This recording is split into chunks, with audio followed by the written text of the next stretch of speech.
Welcome, everybody, to DAT Poker Podcast, episode number 9 for October 23rd, 2018. I'm your host, A. Schwartz, alongside Roscoe P. Coltrane. What's up, white boy? I eat grass. T. Chan. T, how are you? I'm doing good. I can't wait for the outtakes of this show. We're off to a roaring start this week. Isn't good, isn't it? In Las Vegas, we are joined also each week, as always, by Daniel Negrano. Daniel, how are you? I'm naked right now. What? I just came from the gym. There's nobody here. I have no issues with being like within my natural ways of being, so I'm just naked, and I felt like that was important to share. Wait, you're naked in the gym? No, not anymore. I'm home now. I don't do the podcast from the gym. We're good. Naked gym. That could be a whole new business to go into. Naked gyms. Yeah, I think they have like saunas that are sort of similar to that, cater to that particular demographic. Yeah, they also have the Russian bathhouses, made famous by a film called Rounders. And these bathhouses, Russian bathhouses, apparently it's a great way for men to really connect, and get acquainted and, have very, I'm done. Tell people stories about bluffing Johnny Chan. Is that what happens in there? Something like that, yeah. White towels everywhere. All right, let's move on to some stuff. I know Ross, Terrence, and I are all high as fuck right now because weed is now legal in Canada. Guys, you all high? It is very funny. Yeah, we don't sound very high, but yeah, it is kind of funny. And of course, for Canadians on the show, but one living in Vegas where you can also get legal weed, it's a nice positive move. I don't think any of the four of us is a weed smoker. Am I correct in saying that? And yet, I think we're all lauding this as a positive move. We're all proud Canadians today. I think that's. Oh, yeah. Sorry. Yeah. Oh my God. Yes. Like, I do not smoke weed.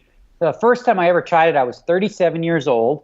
Wow. And my buddies, Regav and Oren, they smoked all through high school. Like, they would smoke in like a little pickup truck and they would roll the windows down and I'd be in there. So like often we'd be on a drive for 15, 20 minutes. And I remember the first time that happened, I got out and the first thing I said was like, I want a pizza.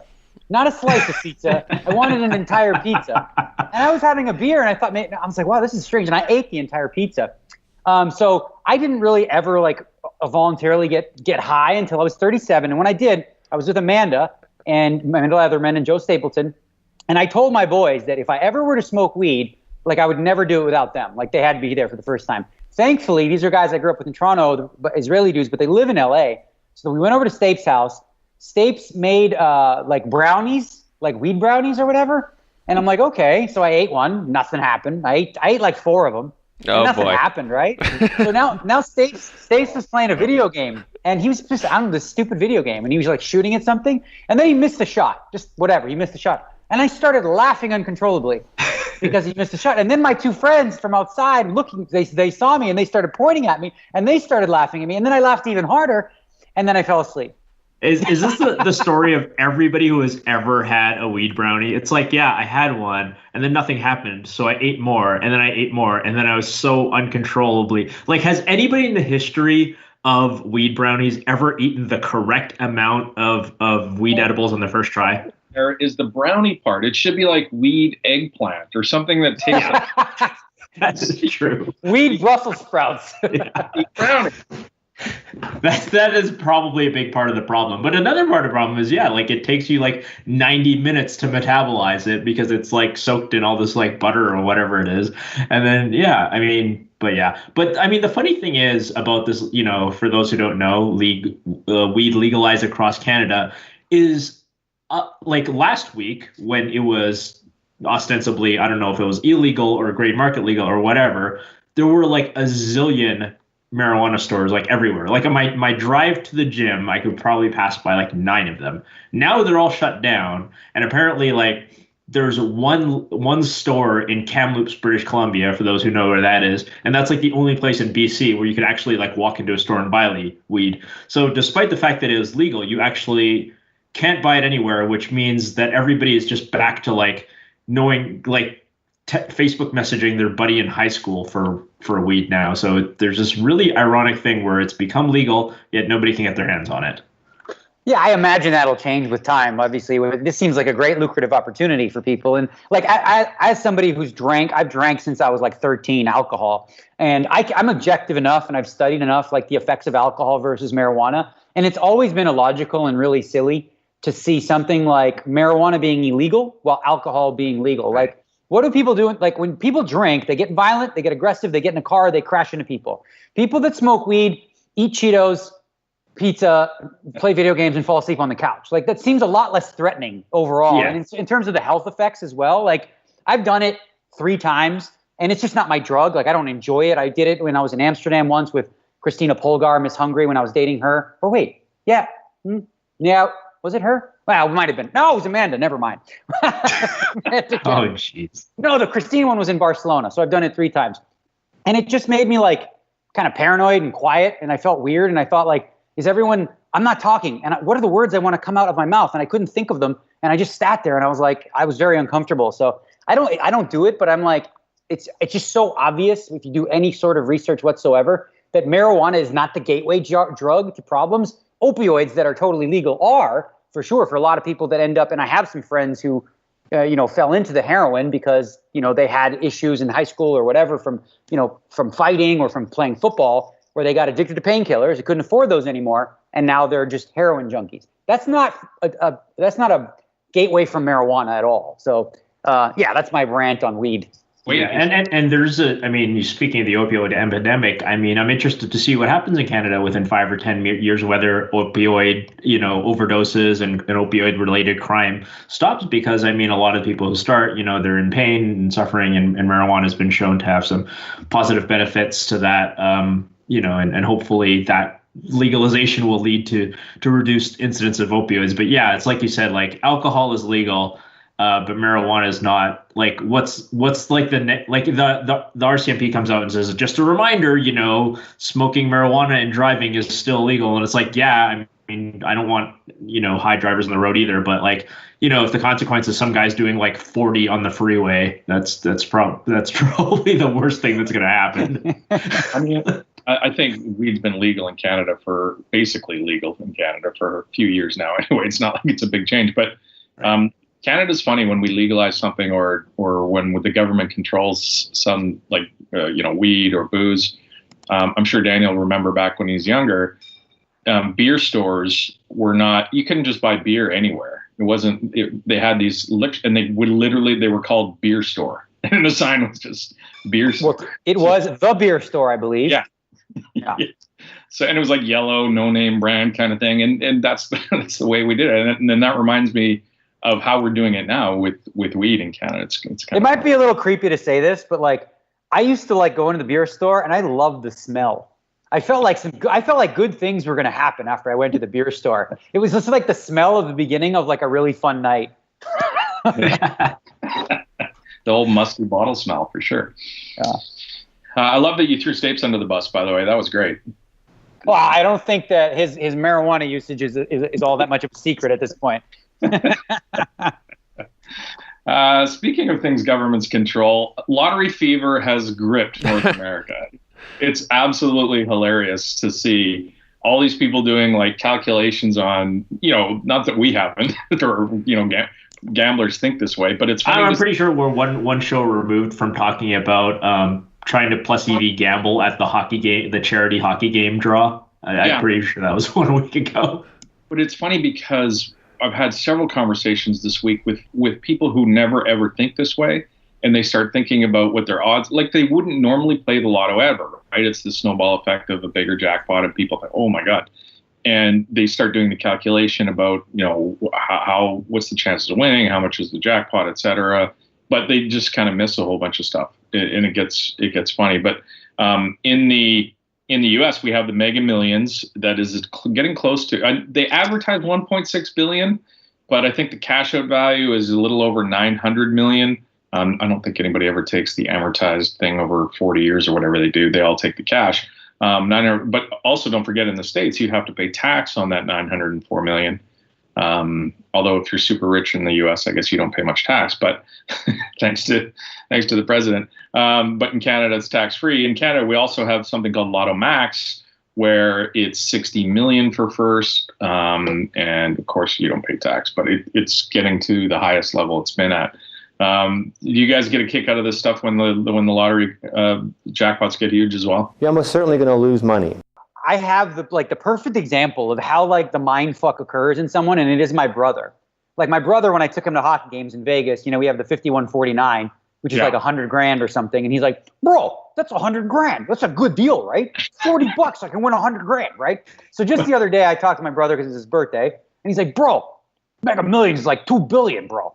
He's like, "Can you go get me like $20 worth of that stuff?" It's like that's a lot of money. I'm like, he's the most simple guy ever. He does not have a cell phone, does not use a computer, like wouldn't know what to do with the money. I'm like, what is the difference for you if it's $2 billion or if it's like, $1 million? It's like, because it's like $2 million, he's like, "Bro, it's huge right now. We got to go hit that." I'm like, it's not going to change your life at all. It's like, but it's so crazy because when it does get up there, so many people start getting into the idea that, they have to play this because now all of a sudden we're talking about life-changing money. Whereas, when it was only at like 400 million, that's, hey, no big deal. But hey, now we're at 2 billion. Come on, this is important. I'm sort of curious about how Daniel's brother managed to develop such a completely different accent from Daniel himself. So we'll get into that another time. Woodbridge. He's from Woodbridge, Ontario. There's a lot of Italians. Bro, up there, everybody's from Italy. He lives on Calabria Court, right off of Cecilia Street. And it's like, how people from Woodbridge talk. It's like a muddled down Italian / whatever. I don't know. Somehow you managed not to pick that up. That's good. But I mean, the only sort of rationale I can think of for the sort of, what's the difference between $1 billion and 400 million, or all these like astronomical sums of money that like it doesn't matter once you get to the point, is people doing office pools. And that would sort of make sense. Like if you were in an office and you have like 200 people, then maybe it does actually make a difference whether you're talking about like 800K or 400K or excuse me, 800 million or 400 million or 100 million. Because if you're chopping it up like 250 ways, then yeah, okay. Then maybe it does make sense to play under this circumstance, but not this circumstance. That's the only thing I think. But yeah, the $20 so that I can get a chunk of the 900 million. Yeah, you're probably just as happy with 400 million. And as I think we've mentioned before on the old show, it's like a lot of lottery, a disproportionate number of lottery winners like end up like committing suicide or getting depressed or something like that anyway. So, even though everybody likes to dream about winning the lottery, it may not be all it's cracked up to be. How about the reverse implied odds for the owner of a business who has 100 employees all chipping in to buy tickets? Like the company just folds, and this company is done. It's over. You can't lose everybody. You've got your 2 weeks. Yeah, that's like some of the good employees might stay for 2 weeks. Yeah, neat. I'm curious. I want to get back to Daniel's brother here. He doesn't have a phone, a computer. Like, how do you have two people go in completely different directions like this? I don't get it. It's great. So like my brother, we were raised by the same parents, but we took very different views on like how to live our life. My brother was like, he's like his diet that he eats right now. He's like, that's what mommy and daddy ate. That's what I eat, And he's like, he does things exactly like he learned when he was young, and he's still stuck in 1982. Like his couch is from 1985. His TV is from 1992. He has a cell phone. But he doesn't ever turn it on and doesn't ever use it. Like he was going to go pick someone up at the airport, and I was like, bring your phone. He's like, why? He's like, who's going to call me? I'm like, nobody's going to call me. He does not have a Facebook, has never been on fucking Twitter and Facebook and all that shit. That's how he describes it. I just explored the world and went a different route. He did the old fashioned, okay, go to school, go to college, get a job, get married, right? Like he took the traditional route, get in, move in and stuff like that. And I obviously, took a very different route. And I didn't just accept like that my parents knew everything about everything. Like I explored other possibilities, but he's like a very simple guy. That's why, with the whole lottery thing, it's so crazy to me that a simple guy like him is so easily coaxed into buying into this lottery thing when it's like, you are probably the worst person ever to win the lottery because you'll do like absolutely nothing with it. Nothing fun and nothing interesting whatsoever. What would he buy if like $800 million just landed in his bank account? So he wouldn't buy anything. He would like pay off stuff, because he doesn't. Okay, so so 799.99 million now he's got. So like here's a guy. He's very, very proud, right? He knows that a lot of people in the world, like around me, they ask me for money. Like I get asked for money in a typical week anywhere from 15 to 30 times. Not joking. Like every day, at least somebody's asking me for money. Like there's a call I have at 6 p.m. with somebody who says, hey, can you call me a little bit later? I know what this is about. Okay. For him, though, he's very, very proud. So he has a home.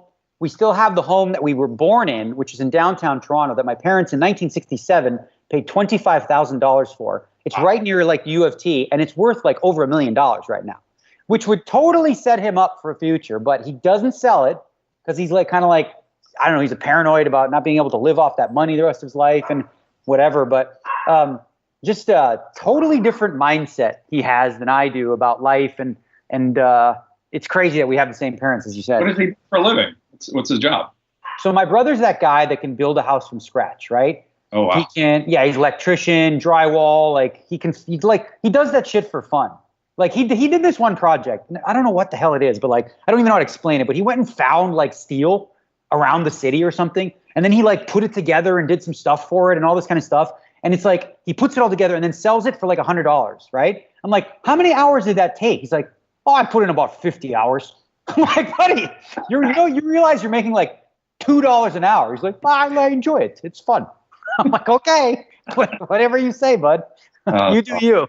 I think it's like how many hours would it take to make for Daniel Negreanu to build a house from scratch? Like, what's your over under on how many hours? Like, if your job tomorrow was to build a house, how many hours would it take? You're talking about by myself with no help from anyone? Yeah, like, you could use all the educational resources you have, but it's going to take you but you have to do it all yourself. All right. Well, first of all, I would bet like the favorite is infinity because I'd never ever be able to do it.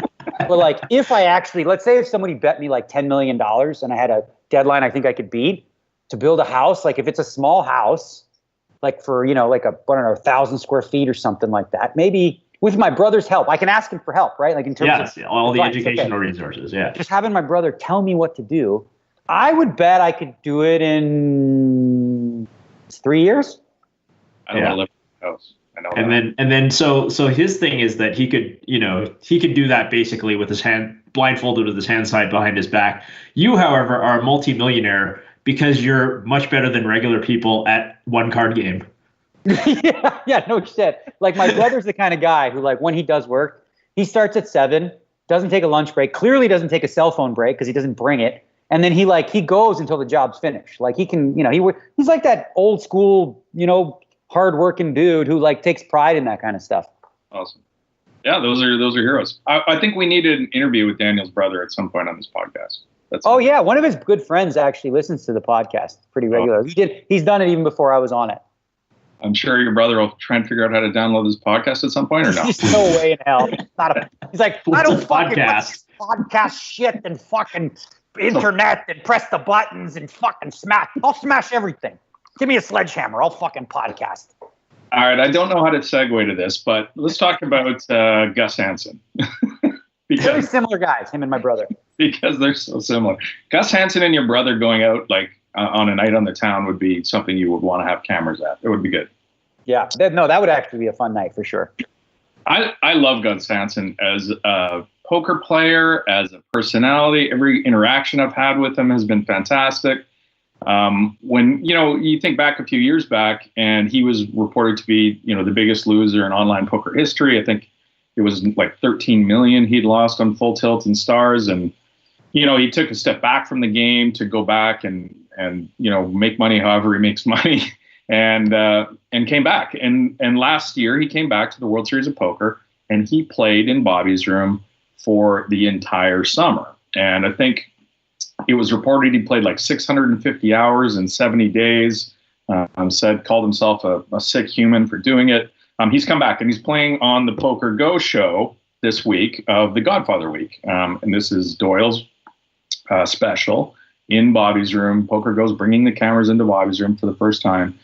Doyle, Brian Rass, Scott Seaver, Bryn Kenny, Jungleman Dan Cates, and Gus. This is a six-handed to start. I'm sure there'll be others coming in and out probably. They're going to play 1,500, 3,000 mixed game. And I mean, I just want to, first of all, I want to ask Danny what your impression, because that was just sort of my thoughts about Gus, and I know Terrence probably has some too. But Danny, what do you think about when you think about Gus Hansen? Like Gus Hansen represents to me in so many ways exactly what made like the poker boom cool. Like I still remember the first time where he won the first WPT and he's wearing that black shirt with the shaved head and he does that like the big bicep flex, right? And he had an air about him.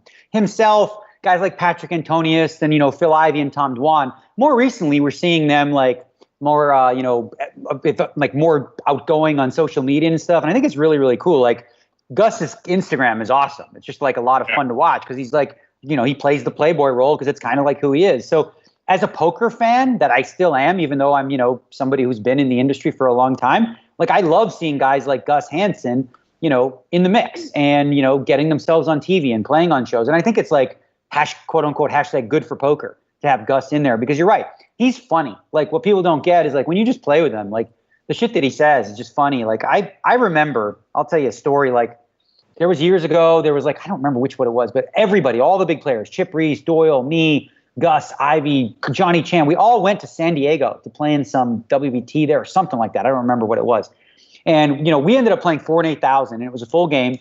And, by about 3 a.m., it was down to just myself, Gus Hansen, and Phil Ivey. And, we'd been playing about 24 hours at this time. And we were playing, like I said, 4 and 8,000 limit. And the swings were crazy. At one point, Phil Ivey looked at me and he said, is this the first time you broke your cherry? And I was like, what the fuck are you talking about? What's my cherry? He's like, stuck a bean. I'm like, what's a bean? Speak fucking English. It was like $1 million. Because I was obviously not in a good mood. So I was I was stuck like 1.3 million in that game. And then I ended up, because it was just the three of us. And this is the best part. We were in San Diego. Nobody brought any money. So we were playing 4 and 8,000, not with $1,000 chips, which is what you'd expect. We were playing with $1 chips. Okay? No joke. We played with $1 chips and we had a sheet of paper when, okay, Gus owes me 100, you owe me 100, whatever. So we were just playing on credit with $1 chips, which if there was no trust here, someone could just go to the cage, bring a bunch of $1 chips, and all of a sudden, that's like $1 million, right? What did you tip the waiters with? Yeah, well, we had, I don't remember how we did that, but maybe we're just, so I ended up getting out of the hole in a big, like couple PLO flips, or not flips, but PLO pots 3 ways. And I ended up winning in the game and Gus got buried. But if you ask Phil, I remember he thinks of that moment as like one of the funnest times playing poker ever. Just like at the time, we were like the only 3 young and up and comers that were playing that high. And, to see Gus still going despite his online poker results, which were not good. And even in Bobby's room, like, a lot of games were built around Gus Hansen. Like, it wasn't like Gus came to Bobby's room and everyone was like, oh, I won't start a game with him. They're looking to play with him. Obviously, his reputation preceded him, losing so much money playing online. So, games surrounded him. But seems like he's been turning it around a little bit over the summer. And I saw a video yesterday on Instagram where he's like talking about it's going to be a long winter, but actually going to be a great fall. It's just funny. I don't know. I like the guy. Yeah, it's a great, I think it's interesting when, Daniel brings up sort of like the when poker was cool part of the poker boom, sort of this mid 2000s. And yeah, the four young guys, Gus, Daniel, Phil, and then Tom Dwan slightly later on. It almost represents like archetypes of if you were a poker fanboy or like a young person starting out trying to become a poker pro, you could almost sort of pick your favorite player, and you have these 4 very different personality types. There's Ivy. He's just so cool and he's intimidating, and Gus, it's a playboy, and Daniel's like a party fun loving guy. It's just. And Durr is like, the very studious, serious guy who's just sort of like, plays crazy and is a little bit magical. Like you could just sort of that's really the era when, poker personalities were a real thing. And now you sort of have this more homogeneous personality. And it's one of these things, the new 30 for 30, diverging slightly, the new 30 for 30 about the Chris Moneymaker win talks about this a little bit. In the sense that, I think it was, what's the 441 guy's name? Matt Moranz. Yeah. He talks about how early poker had 2 problems. The first problem is you couldn't see, you didn't know anything about who had what. And the second problem was you didn't know anything about the players. And that's, the sort of mid 2000s was when we started really getting personality. Like we're actually learning about these players as people. Yeah, no question about it. People look at people always say why can't we recreate those personalities now? And obviously PokerGo is doing the best they can to get the game as mainstream as possible. But there are significant differences to that era and today. One of them was these people all got to be household names from a few reasons. From one was GSN's High Stakes Poker. Every week, it was the best show on TV. It was a reality show, drama, everything happened. Then you had both Full Tilt and Poker Stars on NBC and on Fox, every night at 2 a.m. with the same cast of people. So what we would do is we would film, like an 8-hour show, right, where it would take us 8 hours, and they would air that all week. So we would be on that every night. So people had a chance to sort of get to know the personalities on a regular basis. The issue with PokerGo that we face, of course, is that who subscribes to PokerGo now? Typically, it's people that are kind of already poker fans, right? So the mainstream, like, Grandma Betty, as I always used to use as an example, like, does she really have does she even have a computer that has like subscriptions online? Probably not. So she's not going to have as much access to today's favorites, because there's plenty of, people today that have personalities that if they came about during that era, they would be like big household names. Like for all, listen, Chris Ferguson was a big name. There was nothing interesting about him. He's like a really boring fucking guy because he wore a black hat, had a long beard, and like pretended he looked like Jesus.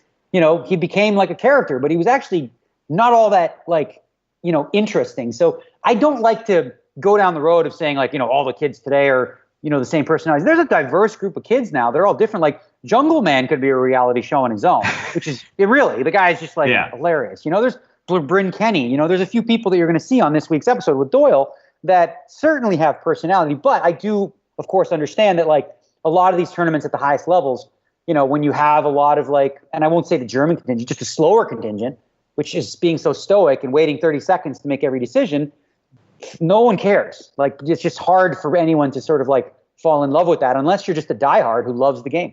Well, when Tom Dwan was, first came on and started playing live poker a lot, he was sort of the original, like, just stare at the board, not give off any tells, balance his time. But he was the only one. I mean, he wasn't like the only one, but like he was unique because like that was his thing that he was doing. Oh, here's this internet kid, and he's like being super deliberate, and he's really hard to read. But now it's like, well, everybody's trying to be that, and that's why TV is much less interesting.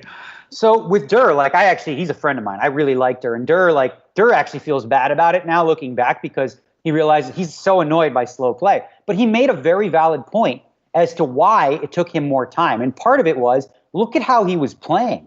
The guy was playing every pot, and he wasn't just playing every pot to flop a set. He was playing every pot to find a way to like, do a very extravagant 3-street crazy bluff. So he was actually thinking about doing some crazy shit, like when he was in those pots. Like he wasn't just tanking for the sake of tanking. Like he actually put himself. He's in there with like Queen 3 suited, on a King 9-4 flop, and he's like 3-bet the flop. Like that's not spots most people find themselves in, But he did. So he kind of like, I guess, got a free pass because I don't mind when people take time because they're actually thinking about something.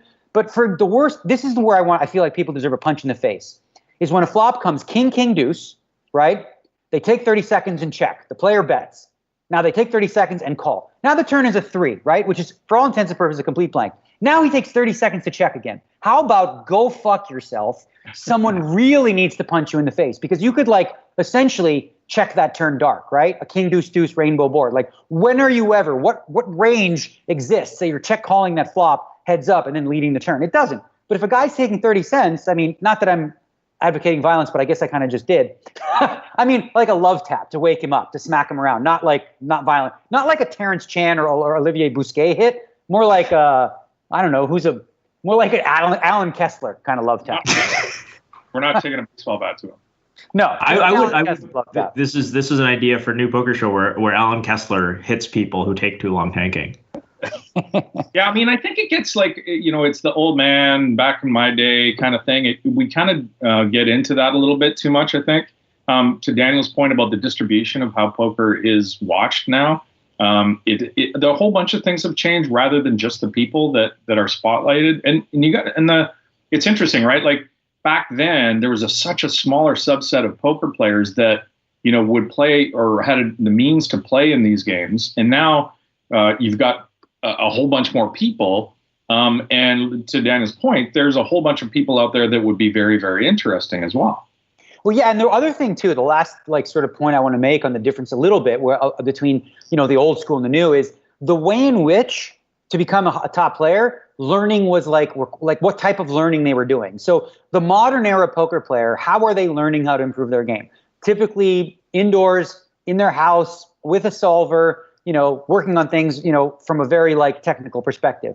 Eskimo Clark, Sammy Farha, Devilfish, old school hustlers who had like interesting pasts, right? Well, from the pool halls to, all this kind of shady stuff. They didn't learn through computers. They learned from the social aspect. They learned first and foremost all about exploitative play. They don't understand anything about game theory, right? So game theory poker, like it's funny because a lot of people talk about GTO being boring, but it's actually the opposite. If you look at poker in terms of when it's played at a level of GTO, it requires way more bluffing, way more intricate play, but the players that are actually very, very good at it don't resemble the Sammy Farhad, Devilfish, Scotty Wynn type guys who only played exploitatively, right? So that era was more likely to bring about personalities that were just a diverse group, much to Terrence's point. And where today, you look at the top players like the Steven Chidwicks and the Christoph Vogelsangs and all these guys, and like, well, what do they have in common? They're very stoic. They're using solvers, and they're not all that. I don't know. They're not all that diverse in terms of personality.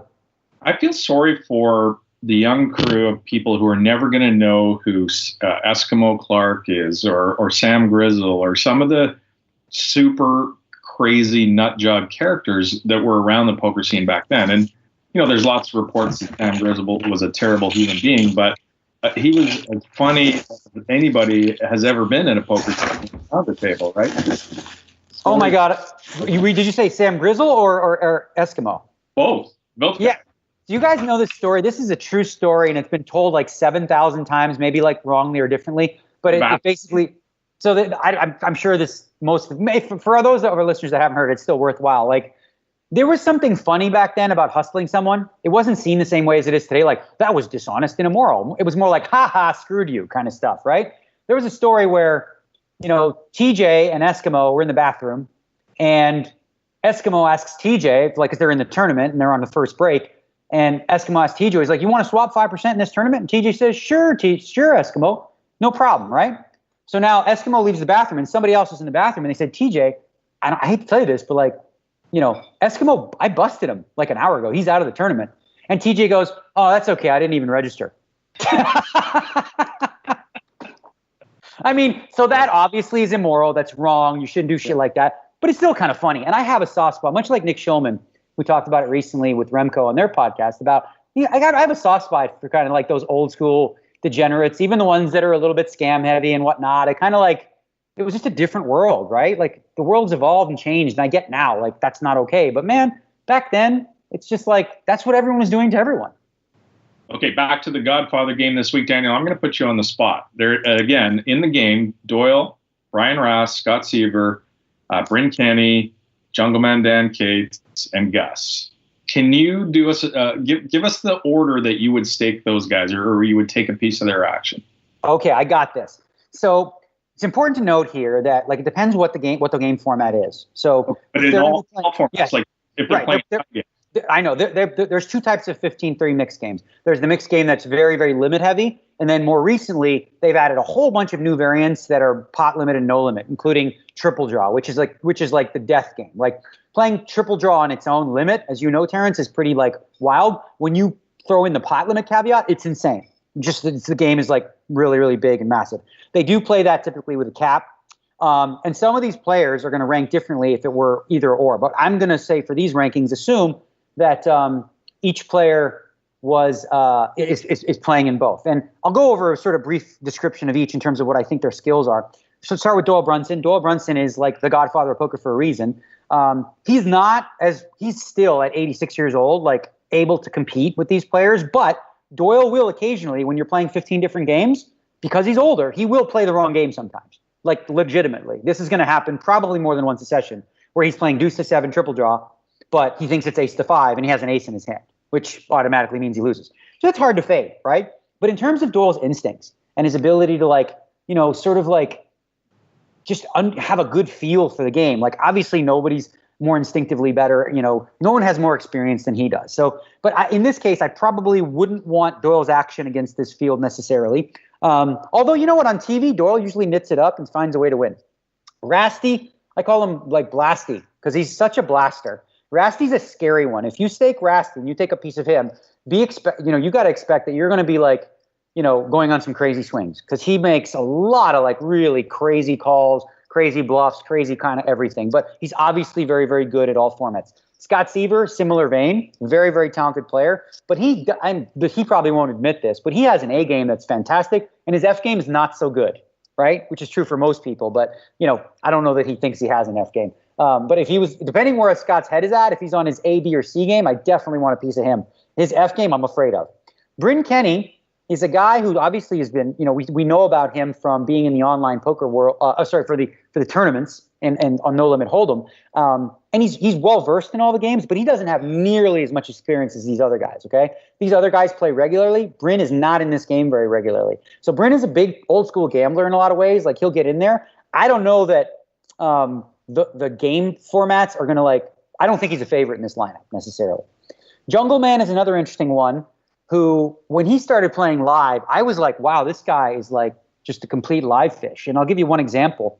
In the $50,000 Players Championship a few years ago, like the first year he played, in like level 2, he got an all-in pre-flop for like 200 bigs against Mark Gregrich. If you guys know Mark Gregrich, Mark Gregrich is a limit player. He's not looking to play big pots and no limit. And like Mark 6-bet.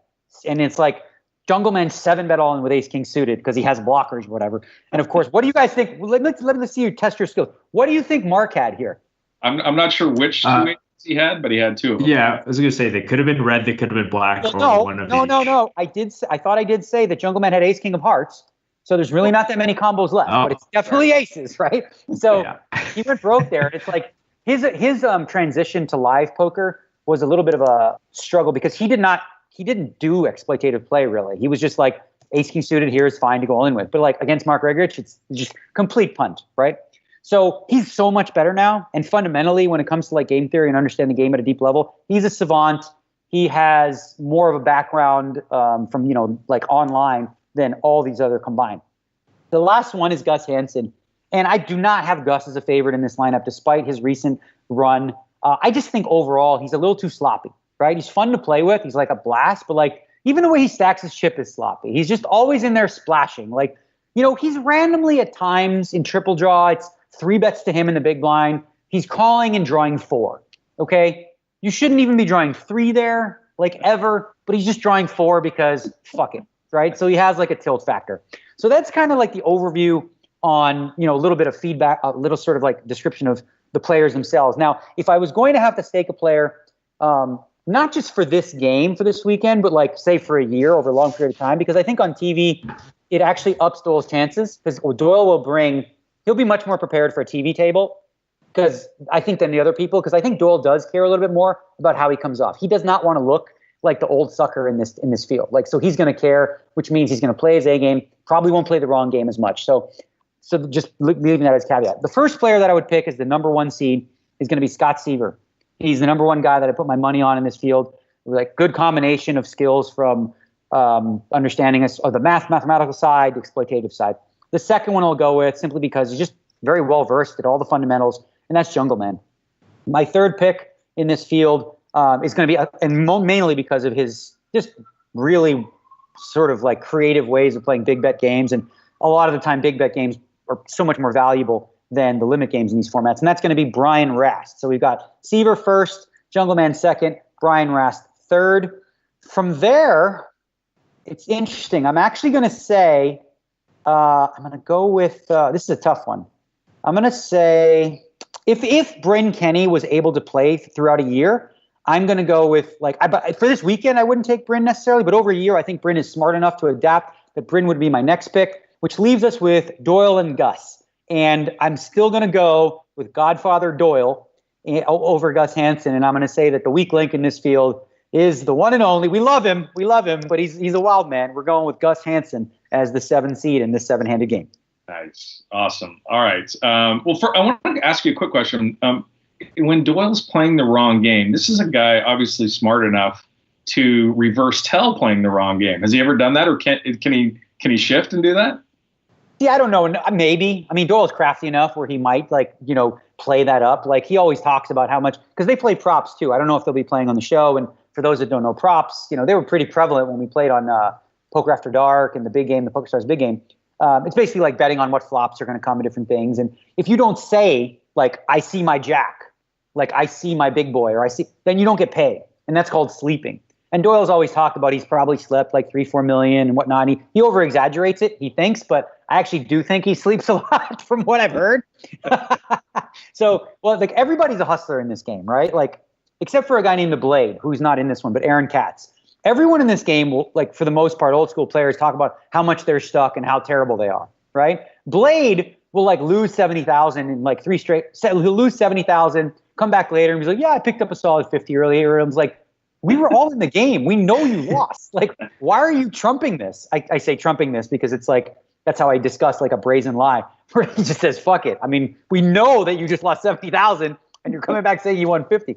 He's the only one I know that does the reverse of hustle, where like he brags about winning when he actually lost. All the others talk about, how unlucky they are and how much they're stuck. Like Phil Ivey's another one who does that. They all do. But this will be a fun one. If you haven't tuned in, like, you definitely should get a PokerGo subscription. And if you do, you can get the year long, and you save $10 if you use the code Daniel, which is my code, and I make so much money off that. It makes me billions. Real quick, you talked about there being two different mixes in the game, one being more limit heavy, one being more big bet heavy. Could you give an idea, just the sort of the quick rundown of the games that we would expect to see in this lineup, and maybe for some of our listeners who aren't super familiar with the exotic variants, how those break down? Okay, so there was an 11-game format that's expanded. The 11-game format is essentially 8-game, the 8-game, which is right. Limit Hold'em, Omaha 8 or better, Raz, stud 8 or better, and then you have deuce to 7 triple draw, pot limit Omaha, no limit Hold'em. That's 8-game. Throw in limit Badoogie. They also play a format of Raz called deuce to 7 Raz. So instead of you playing ace to 5 Raz, the ace is no good and your straights are no good. So then they play that game as well. They've also added some bigger bet games. They've added pot limit, double draw high. So that's like a 5-card draw game, like the old school game where you get 5, the one you learn in the kitchen table. There's pot limit triple draw. You've got pot limit Badoogie in a lot of the difference. Sometimes pineapple, as far as I know. And I'm not sure, but like I think Brian Rast or something posted all the plaques that they're playing. But they've been very creative in coming up with new games. What they don't play at that level, which they play a lot of at the 2 and 400 and below, is Badoogie games. There's no Badoogie. The only Badoogie game is Badoogie. They don't have Badusi, Badasi, Barazi, Babusi, Babasi. They don't play those games. They don't find them all that worthwhile. But Doyle is definitely a big proponent of the deuce to 7 Raz. I think he feels like he has a big advantage in like obscure games like that. But it should be fun. And one of the cool things about what PokerGo can do now is it's one of the difficult things about showing a game like this is the card graphics. But Maury's a mixed game player, so he has a good understanding of it. And it's always tricky, when you're dealing with a draw game. Like, how do you do this from a graphic just to make it visible on TV where you see the whole cards? But I think it'll be interesting, and I think it's going to be worthwhile if you enjoy the mixed games, and I'll be tuning in myself. All right, head on over and check it out. I want to mention this podcast is brought to you by Daniel Negrandu's Masterclass of Poker, masterclass.com. Each week we're going to pick a little bit, Daniel, and talk about one of the topics you dig in depth. This is Chapter 7 this week on check raising. The description of the chapter: learn how adding the check raise to your toolkit can open up bluffing opportunities, extract extra value, and keep you from getting run over when you're out of position. So I wanted to get some thoughts on especially when you're what I wanted to bring up was check raising on the flop, because when you check raise on the flop out of position in a no limit hold'em game, you're really bloating the pot out of position, right? And you're opening up this to be a really, really big pot. If your opponent decides to play back at you, you're risking a lot of your stack for a small amount of money, conceivably anyway, on the flop, because the pots are smaller then. So specifically, maybe if you could just talk a little bit about check raising on the flop and what your strategies there are. Yeah, so what we cover in the class, and this is probably one of the most important factors when it comes to check raising on the flop, is we'll just focus on the flop because it's probably the easiest way to describe it. We can get to the later streets in a little bit, but it's very difficult for most players, and most players are wildly unbalanced with what they're check raising with on the flop. And it's very easy after a while to figure out like who's who. Like there are some players you'll just know their check raises on the flop are far too strong. They're too high up in their range and they don't have enough bluffs in there. Then you have some other guys who, when they're strong or whatever, they're never check raising in those spots. They're slow playing, so their check raises are usually bluffs. So you want to think about overall, if you don't have a lot of bluffs that you can credibly represent in a spot, then it means that you can't check raise as often either, right? So if you were, say, on a king 7 deuce board and you have pocket sevens, which is a very, very strong hand, if you're check raising this hand, right, ask yourself, what else would my opponent think that I'm check raising with in this spot, right? That could be a bluff. There's no draw here. So, if he pegs me as the player that is just very nutted in these spots, then instead of check raising on that flop, you just can't. Like, you can't credibly do that because then you're going to be playing your hand face up. If you're so unbalanced that your check raises are way too strong, then you're just forced in that spot with the 3-7s to check call. And that's not terrible, especially in tournaments. That's not necessarily a horrible thing to have in your range, because what it does, it sets you up for turn and rivers that work out. So let's say you do check call with the pocket sevens, the turn is a 4, you check, the player bets. Is now the time to check raise? And the answer is no. It really isn't against most of these players because, again, you don't have enough bluffs that check call a king 7 deuce, turn a 4, and now all of a sudden you're turning into a bluff. So, I mean, for most people anyways. So what you want to do with a lot of those hands is you want to protect in a lot of ways your check calling range with some weaker hands by having your sets in there and not check raising turn. I've seen players fold aces in that spot, like really good players. When they get check raised on a king 7 deuce 4, they're just throwing away aces because they know you're also, you're set all day and twice on Sunday. So often in these cases, you want to check call turn and also check river with the intent of either check calling or check raising. Now, if you're so obvious, like if you're like Alan Kessler, for example, let's use him as the perfect example. If you check call a king 7 deuce, check call a king 7 deuce 4, and then the river's like another deuce, and you check raise the river, what is the player going to call you with? Like, what is a competent player going to call you with if you're Alan Kessler? I can name 2 hands that he's going to call you with. He can call you with, well, he's not going to call you. He's going to re-raise you with pocket kings and deuces, but he's going to fold everything else. So this would be a weird spot where you have a hand that's super strong, but it still doesn't make a lot of sense, especially in a tournament where your chips are valuable, to check raise that river. Instead, you're going to check call with a hand that strong. So to avoid being an Alan Kessler type, if you're facing raises that are coming from late position, for example, and you're in the big blind, and you want to take more initiative on a king 7 deuce flop, you just need to check raise a lot more hands, a lot more often. So you want to check raise some ace 10s. You want to check raise, a king occasionally. But overall, it's just not that kind of a board isn't a very check raisable board. A board that you could check raise a little more often is, say, something like a king 7-3. A king 7-3 board, now if you have a hand like 5-6 or 4-5 or 4-6, where you actually have some semi-bluff outs where you could actually catch, now that's a little bit more like of an opportunity where you could bluff. Also some flush draws and different things like that. But as Adam made a point of earlier, the danger of check raising flops with flush draws is you're bloating this pot. If your opponent calls, what happens when you don't hit the flush on the turn? You've just made the pot bigger. Now you may be facing a bet on the turn that's so big that it prices you out. So hopefully that gives you a little bit of a idea as to what to think about when you're check raising flops. And it's really all about thinking about okay, if I'm check raising, what hands could I have that are value? Let's count those up.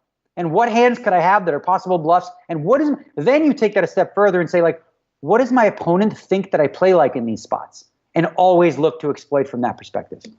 That's fantastic, and I like this sort of idea of check raising less frequently on these ragged flops because you're kind of bifurcated between having super strong hands and not a lot of draws. I was wondering what you think about paired flops. So one example that kind of would come to mind is let's say an early position raise and you defend in the big blind, and now you've got a flop like queen 3-3 or queen 5-5 or something where you are so much more of a favorite to have the trips than your opponent. But this is a spot where maybe I would struggle to find enough bluffs. So, I mean, let's say I defended the blind with 6-5 suited or ace-5 suited and it came queen-5-5. It's like, well, this is a great opportunity to potentially check raise and win a lot of money if my opponent has a queen. But where am I finding bluffs? Is it? I mean, am I finding them with my 3 straights, or am I just, again, like you kind of said before, just check calling to protect my entire range? Oh, so this is a good one. I'm going to give you a little hand example. And this actually works better in 3-way pots, because when you're out of the blind in a 3-way pot, it often seems a little more credible. Here's the example. Middle position player raises, the button calls, you defend in the big blind. Okay? The flop comes queen 3-3. You check, the middle position player bets, 40% pot, the button calls. Okay? Now you want to decide to check raise bluff here. Okay? What is the best hand to have to check raise bluff here? What is the best possible 2 cards that you can have that give you the best chance of this bluff getting through? Well, I guess, anything that's connected to the 3. So the most likely hands are usually like going to be ace-3 and 4-3 or something like that. So, I don't know. That's like pocket 4s. Sorry, was the question to check raise bluff with, Daniel? Yeah, so let's say you wanted to bluff here. Like, what is the best hand to be bluffing with?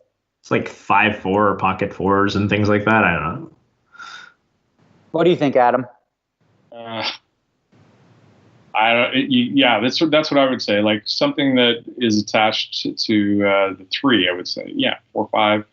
All right, so I get where you're thinking, but the truth is, you don't need to have any blockers on the 3, because it's very unlikely that like your opponent that called the button has one, or the player that opened has a 3. Like, what's a better blocker to have is blockers of hands that are likely to call your check raise with. So if you had, for example, specifically King Jack in this spot as a bluff, you block King Queen and you block Queen Jack. So that makes it slightly less likely that either player has a queen, because the player on the button doesn't have to have a queen to call here. He could have 7s, he could have 8s, he could just be floating with 10 Jack suited or something. And the opener who bet doesn't have to have anything on this board, right? Now you have the added bonus of being in the big blind, so your range holds a whole bunch more 3s than theirs, right? So you can represent that. But at the same time, you want to be thinking about, okay, what hands might they get stubborn with? King, Queen, and Queen Jack would be the most likely. Obviously having, Ace, King, but that's not exactly like a bluff, I wouldn't say, and that's probably not a hand you likely have.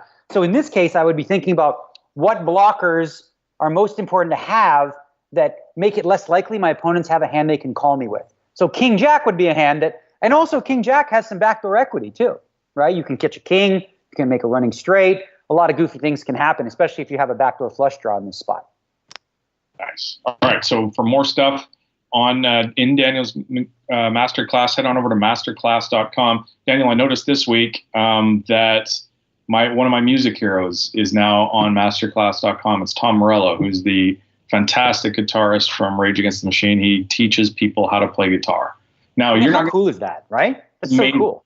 Yeah, he's one of the best ever. You're never going to be able to be a guitarist like Tom, but he's such a really genuine guy, and I'm sure his lesson's going to be fantastic. I'm saving up to spend money on this masterclass thing so I can watch all this stuff. So head on over to masterclass.com, check out Daniel's class. So here's how old I am. In the show notes, one of us put in 30 for 30 on 2003 World Series of Poker dropped, and I'm Googling like, why was it canceled? Why would they cancel this 30 for 30? No, it came out today. If that would be an easier way. Yeah, if you listen to 30 for 30 podcasts, you might have noticed that the podcast about the 2003 World Series of Poker came out today. I started listening about 15 minutes through it. So far, nothing that's mind-blowing, nothing that anybody who has listened, who would listen to the show doesn't know about the 2003 World Series of Poker. Of course, I guess if you are new to poker, if you only picked up poker in the last 5 years, you might know bits and fragments about the story, but a little important historical piece of this. But I was starting to think like, wow, 2003, that was 15 years ago. It's been 15 years since Chris Moneymaker won the World Series of Poker. It does not feel like that long to me. Absolutely crazy. Yeah, I remember like it was yesterday. I remember I was actually 2003 World Series was actually the first time I met Daniel in person, and I don't remember, we were both on the rail of something, and we were talking about just how crazy it was that whatever it was like 839, I think, people entered the 2003 World Series, and that was up from like whatever 270 the year before or something like that. And it's just like, Daniel, this is crazy. He's like, yeah, like I'm starting to think I might not actually be able to win this thing now if the fields are this big. Yeah, that's for sure. Right. Because, I think the year before or whatever, like in 2000, whatever it was, I came 11th and I'm like, okay, this is my shot. And now like looking at the fields, you're like, damn, because when in my career, when I started out, like I was sure I was going to win the main event, because it was 150, 200, 250 players. And I knew my game was evolving and I was playing a brand of poker that was ahead of its time. And I'm like, it's only a matter of time before I win this thing. And then, of course, now there's 8,000 people and there's like computers that just figured shit out. So it made it a lot tougher for sure. Speaking of which, back in the day, put out on Twitter today, we put a message out for people to send us stuff that they wanted us to talk about on the podcast. And one of the people that responded said, I want to ask Daniel about his tracksuit in 1999 when he won the U.S. Poker Championships at the Taj.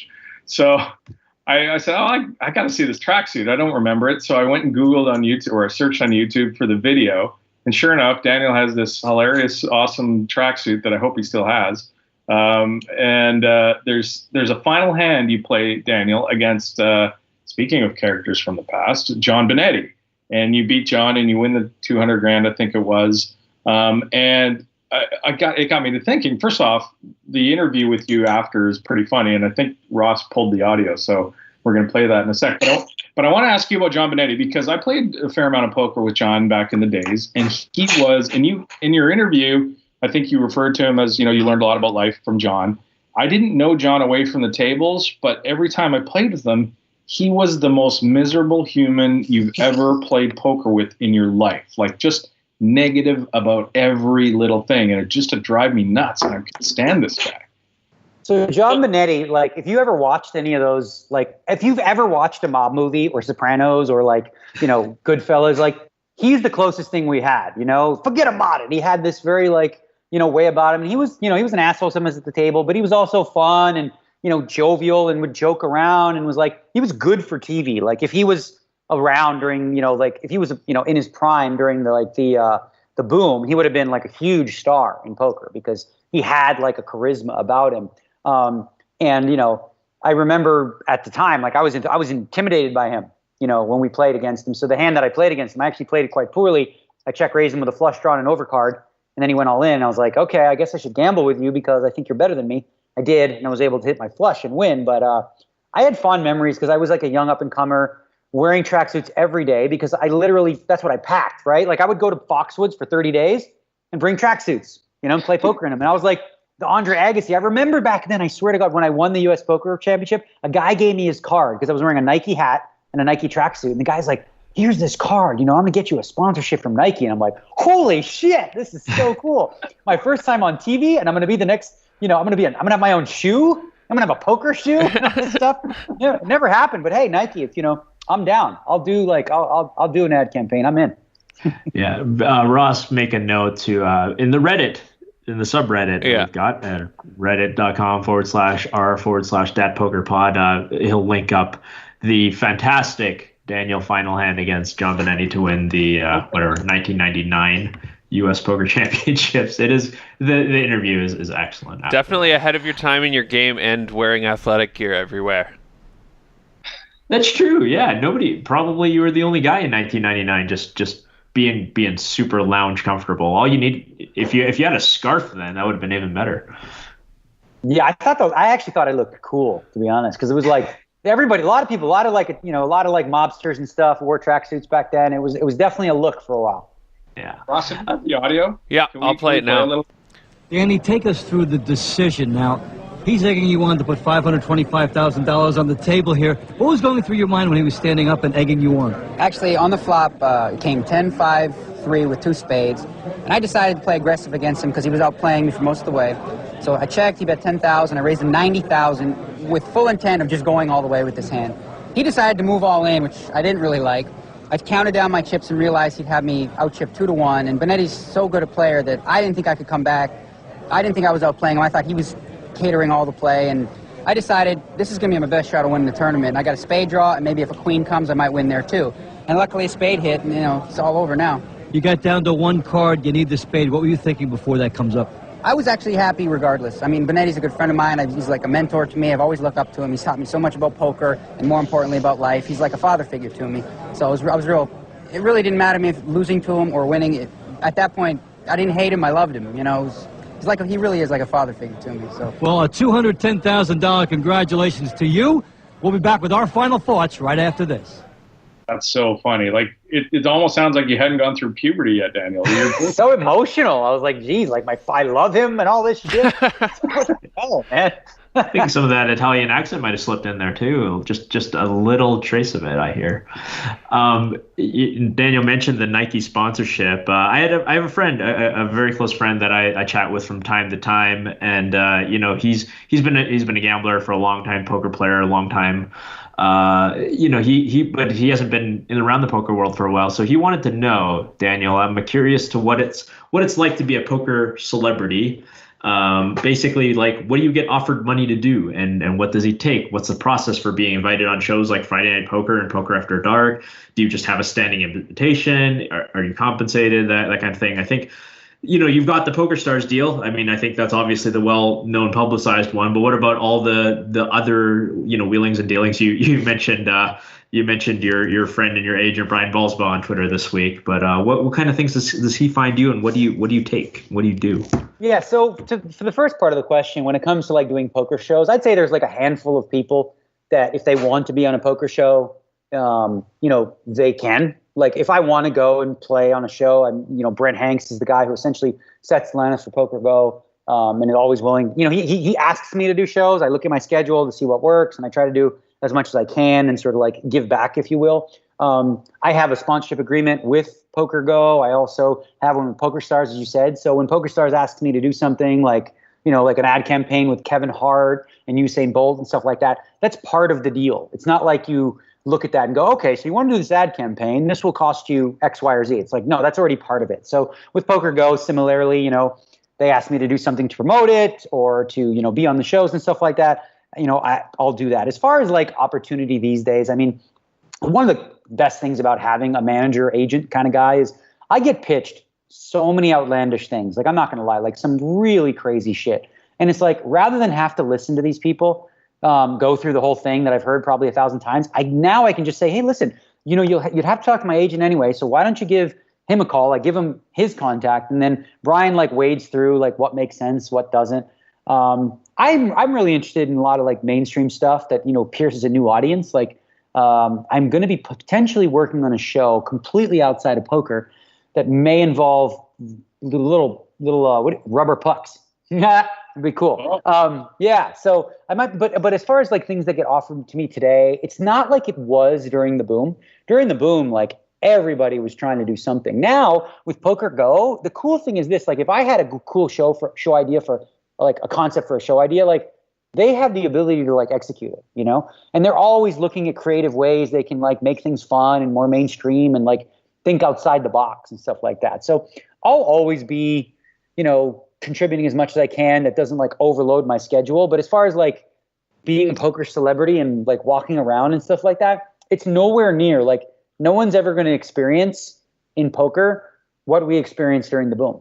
It was completely different. We were on TV, on NBC, on Fox, on GSN, like almost every night. So everywhere I went, people recognized me because, I was on a lot of the shows. Today, there are times where, I get a lot of people recognize me. One person stops me, then another sees me taking a picture like at the hockey games and whatnot. But then there's a lot of times I go through a day and it's just, comfortable. Like I don't have any. And plus I probably look different because I'm a lot sexier these days, more hair and muscles and all that shit. So maybe people go, wait a minute, is that you?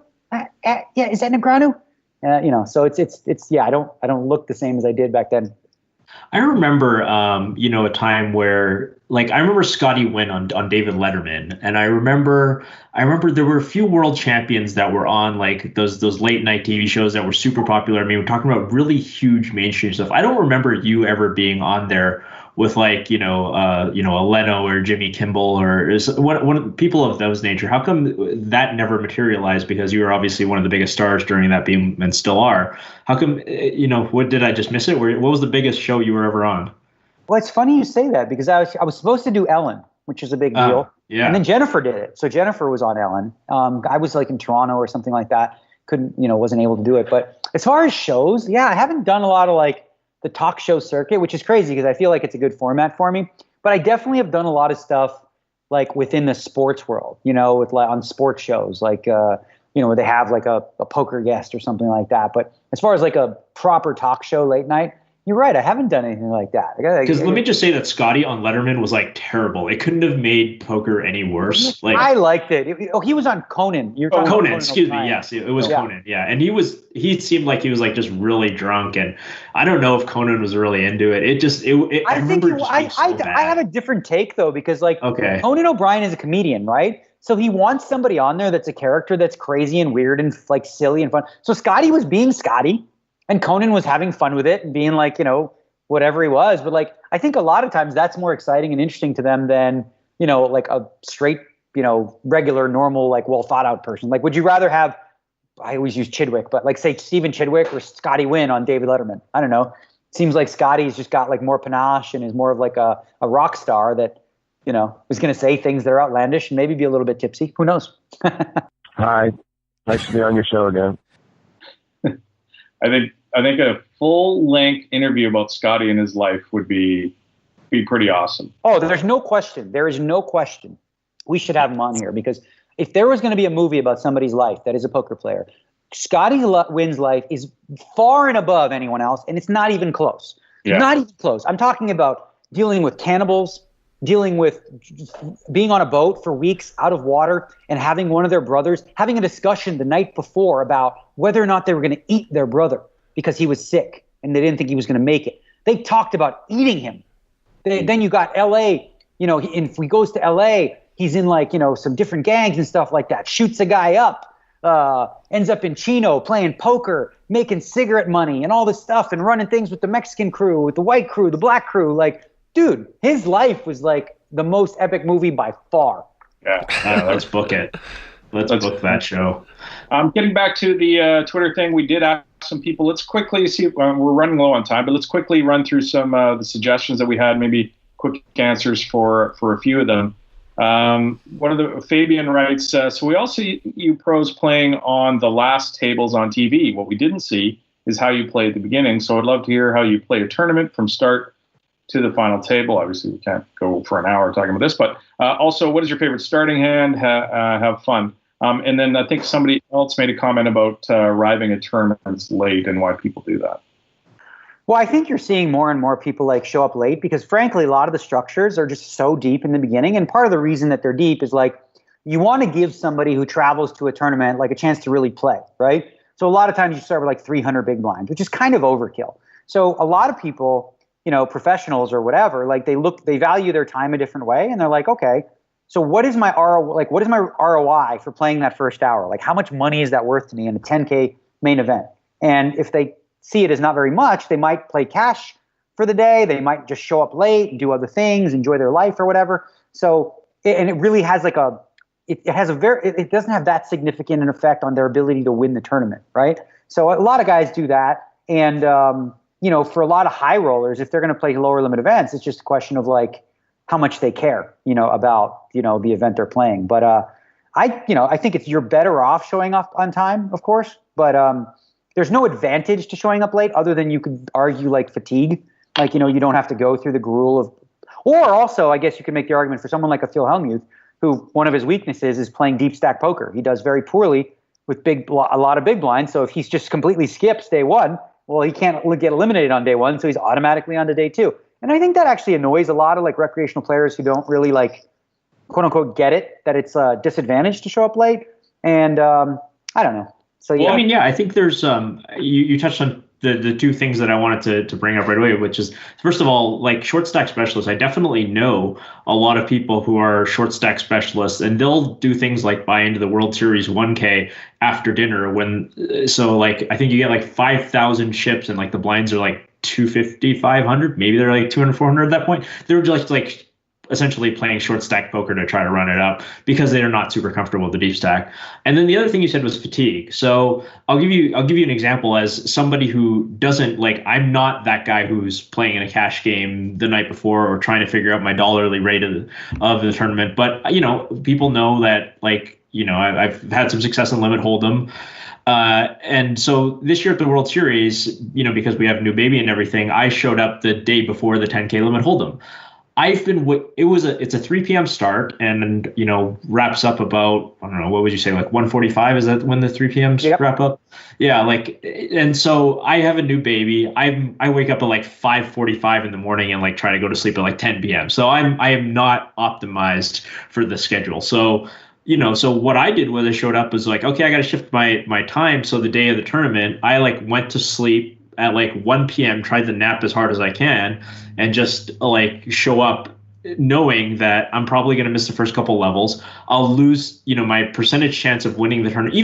Even if this was the only thing I was ever going to do, which is try to win this tournament, I'm still probably better off like getting the extra sleep and showing up late. The other reason is because, at the beginning of the day, we're playing whatever, 300, 600. And then at the end of the day, we're playing 1,000, 2,000. Well, the decisions I make at the 1,000, 2,000 level are really worth 3 times more than the decisions that I'm making at 300, 600. So yeah, maybe I have a decent size edge at the beginning. There's weaker players in the field at the beginning. You don't want to miss that. On the other hand, if I'm somebody who goes to bed at like 10:30 at night and I'm being forced to play to 1:30 in the morning for 2-3 times higher stakes than I started the day with, it probably makes sense for me to get the extra couple hours of sleep. Yeah, like another like to echo that, if you've seen my World Series of Poker vlog, which I do every day, you'll see a lot of the time I'm late regging, but a lot of that has to do with the fact that I'm playing a tournament every single day. So say, for example, I'm in the 10K Omaha 8 and, I'm on to day 2. And it's like I bust around 5 p.m. The next tournament started at 3 o'clock. So I have 2 choices here. I can just like go right straight in and register for the next tournament, right? Or I can go into my trailer, take a few hours to sort of unwind and relax and get my headset and, play at a slightly higher level when I go in. Now, I know from experience that if I jump from one tournament right into the next one, I'm just like dead money because I'm just tired. I'm exhausted because, your adrenaline spikes too when you get deep. So let's say in the Omaha 8, I was down to like 12 players, so I was in there and I'm like, I took a beat. I need some time to unwind. And a lot of times, like I said, that's going to mean like registering a little bit later for the other one. I'd love to be like the perfect human being that can just play without any rest, but I don't think that person truly exists. I think you have to ask yourself like, okay, is your mindset ready now? Like, are you better off sitting there in the early levels when you're not in the right mindset? Or are you better off just like eliminating them, making sure you break even the first 4 levels because you don't buy in, and then like showing up a little bit more fresh and ready to actually give it a go? Our old buddy, and I use this term loosely, Mason Malmuth would definitely say, it doesn't matter. Like you should just play good all the time, Daniel. You should, and so should I. You just don't make mistakes because it just shows you don't understand poker very well if you make mental mistakes. I think it was Sklansky who was trying to say something like, the best way to avoid tilt is to not do it. I'm like, Ross, you I must didn't know have this. Ross, you've got to have this. We'll buy him some time, but I'm sure he's got that one. Not tilting is obviously better than tilting. Brian with the Y writes, hearing some rumors that the Rio is having some issues and may not be hosting the World Series for much longer. Which casino would you like to see host this if it should ever happen? We talked about this a couple of weeks ago. There has been a couple other things. I think there were some pretty big layoffs that happened at the Rio. But yeah, I think for me, it would be whatever casino was farthest away from the strip that could handle it. But yeah, I was going to say the exact same. Like for me, I live 2 minutes from the Red Rock. So like, please put it there. But I'm concerned as much as you guys in terms of like, this thing moving to the strip. And a lot of people, they don't like when everyone says like, we want change, whether it's politically or whatever, we want change. Like you realize change means like, that it doesn't necessarily mean things will be better. Like things could actually be a hell of a lot worse, right? And my concern would be moving to the strip would cause just a lot of like logistical nightmares for players.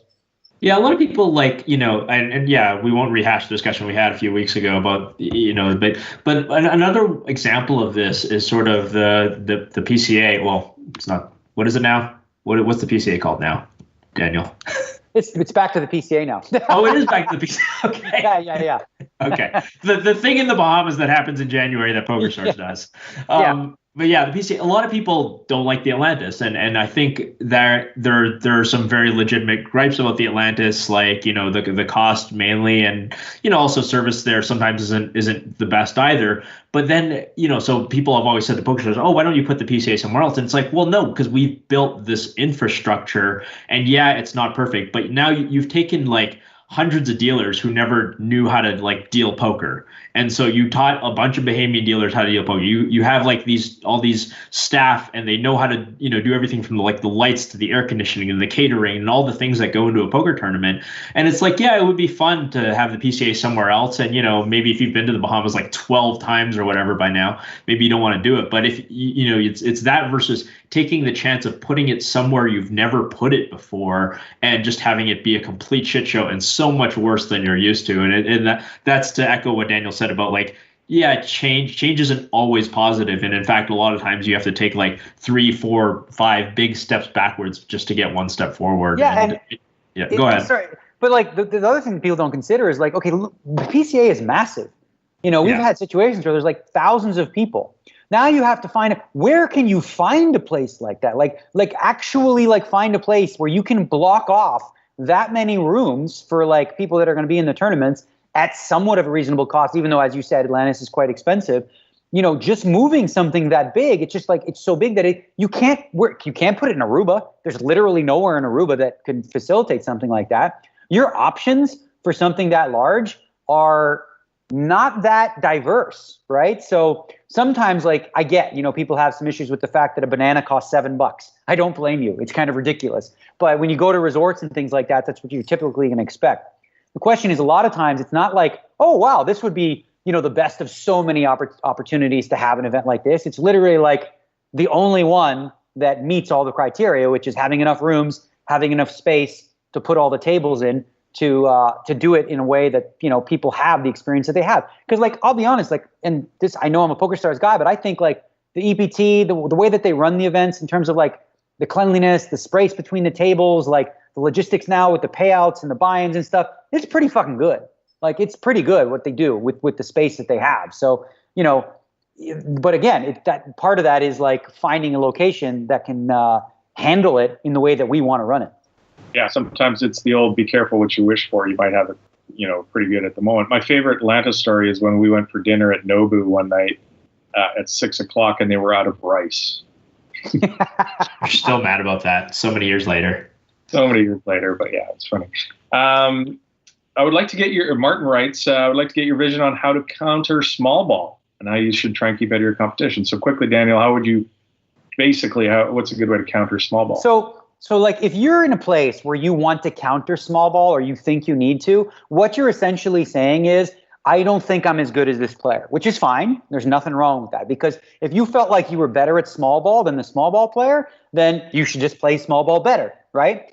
The best way, and I've done this before in tournament fields where I feel like, you know, my opponent's, you know, too tough, and that's to essentially just make larger bets, right? Like essentially, you know, forcing your opponent with your 3 bets to pay a bigger price, making your flop size bets bigger, making your raises all around bigger, and also just kind of like avoiding, I would say just generally speaking, avoid calling off against the small ball player who bets a big substantial amount of their chips. So if a small ball player is playing small ball and then goes all in on the river, and you have like somewhere in the middle, you know, in the middle of your range, like you should just be folding. Okay, just fold and use your ability to like push them around and like, you know, don't allow them to see as many flops because you're making the raise sizes too big to be the best counter against it. Like, I don't like playing in a tournament, and this is why there was an era around 2009, 2010 where everybody was 5 and 6 betting, like just trying to whip it out and be like, look at me, I'm cool. That didn't play well against small ball. It's not a good strategy for you, but it's definitely one that causes small ball a lot of fits. Like if people continuously 3-betting me, like in position and stuff, it's tough to get away with like raising with 6-4 hearts, getting 3-bet and then calling and then missing the flop and having to check fold over and over. You get like abused that way. So ideally you want to be the small ball player, but if you think that your opponents are better than you, then just big ball All of them, big balls. Bobby writes, if you're starting poker now to make it your full-time job, would you play more online or live and go towards what format? I can handle this one. Do not start poker to make it your full-time job. Poker is an excellent hobby and a really bad full-time job. So use it as a hobby, get yourself profitable, and in both live and online, and go from there. All right, one other one. I don't know if that's true. I would disagree with that one. I think a full-time job right away. Well, I mean, not like from day one, but like to strive to be like a full-time job player. Like there's more opportunity now by a long stretch than when I started. It's not even close. Like you have, as you mentioned, online, lots of various ways you can like play online for small stakes and stuff and to build your bankroll. And so many games like local casinos across the globe now, where when I started, it was like you had to move to Vegas, or like be in California where they happen to have games. But now there's like plenty of opportunity. It depends on like, also, I think it really depends on like, what do you define as a full-time job being successful? Like, is $50,000 a year going to be good enough for you? And if so, that's very doable. Oh, for sure. I think my point was don't just dive into it and hope you're going to be good. I mean, play it for a while. Yeah. Well, I don't think anybody asking us the question on Twitter is like literally like doesn't know whether a straight beats a flush and is like, I want to make poker my job. I mean, maybe there's people exist, but I'm not sure that many of them exist in 2018 anymore. To answer the question, actually, that the person asked, I would say like the way if I was starting today, like trying to be a pro, what I would do is I would use online poker to learn and study. Okay. Yeah. So I would use it to learn, look at my numbers, use a HUD, all those types of things, use solvers, try to figure things out. But I would actually try to live near a local casino and play the night shifts on Fridays, Saturdays, all the way through in Vegas or wherever, and go find a 1-3 or a 2-5 game in the city. And you'll find plenty of games that are populated by, recreational players still here, still all over. Like this, whatever, hashtag poker is dead is crap. Like obviously online poker is way tougher now. People are like recreational players are less likely to sit down in cash games and just donate all their money to you. But it's much more social, much more fun for a lot of people to do that in a live scenario. So I would use online poker because you're going to be playing online against tougher players on average, especially at the same stakes. So that's a great way to sharpen your skills, get better. Also play in some of the tournaments that you can, because those are like good opportunities to bankroll build, right? As long as you're being smart about it and not playing too high. But I would do a combination of all, but really like essentially I practice online to be a live pro. Yeah, I couldn't agree with that more. Like, Daniel says like tougher at the same stakes. I mean, I would even say I don't play either of these limits, but I would imagine that like 10 cent, 20 cent online is probably tougher than like 1-2-5 live, even though the latter game is many times bigger. Yeah, if you're playing 2-5 online, you're playing with guys who could beat 25-50 live. Right.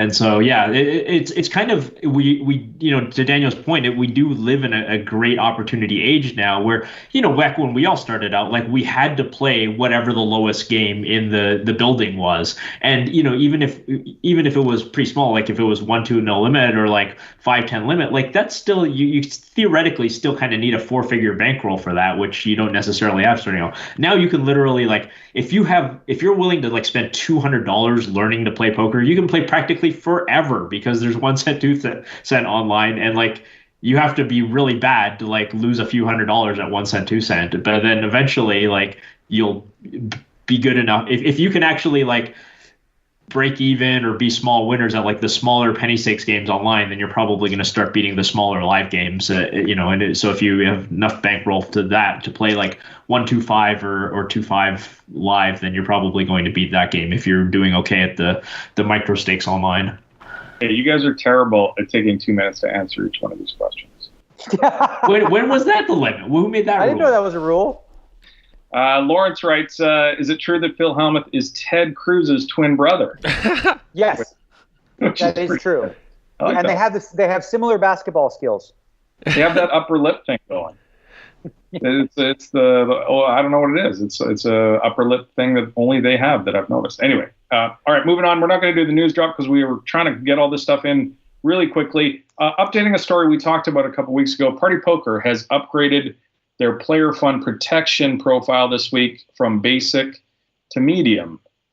In a statement to PokerFuse, pokerfees.com, you'll remember that's the website that ran the breakdown of all the different sites that had basic, medium, and high protection for the player funds. The Party Poker spokesman said, I can confirm that player funds are held in segregated bank accounts and that we meet the criteria of medium protection under UK Gaming Commission guidelines. This means that if the company becomes insolvent, players' funds are safe and will be returned to the players.